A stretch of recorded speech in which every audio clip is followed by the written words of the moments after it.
મજામાં કેમ છો? જય ગિરનાર. સોરઠ અમારી જગ જૂની, જૂનો એ ગઢ ગિરનાર, જેના હાવજડા હેંજળ પીએ, જેના નમણા જોને નરનાર. જુનાગઢમાં આવ્યા હોય અને એમ કહેવાય કે ગિરનારના દર્શન ન કરો તો કેમ ચાલે? જુનાગઢના રહેવાસી એમએસ પટેલ બહુ સરસ લખે છે ગિરનાર માટે કે ગિરનાર તારા ખોળામાં સુવાનો આનંદ કંઈક અલગ છે, તારા મીઠા જળ પીવાનો ઉલ્લાસ કંઈક અલગ છે.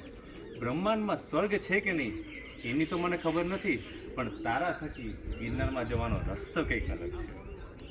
શ્રાવણનો તારો લીલોતરો શણગાર, શ્રાવણનો તારો લીલોતરો શણગાર કંઈક અલગ છે. વાદળો સાથેનો તારો વાર્તાલાપ કંઈક અલગ છે. ગિરનાર ખૂંદતા દાણા માથાની ડણક કંઈક અલગ છે. ભજન ભોજન ને ભક્તિનો સંગમ કંઈક અલગ છે. શું લખું ગિરનાર તારા માટે? શું લખું હું ગિરનાર તારા માટે? તારા ખોળામાં બે ઘડી વિસામો લેવાનો આનંદ કંઈક અલગ છે. આનંદ કંઈક અલગ છે. જય ગિરનાર.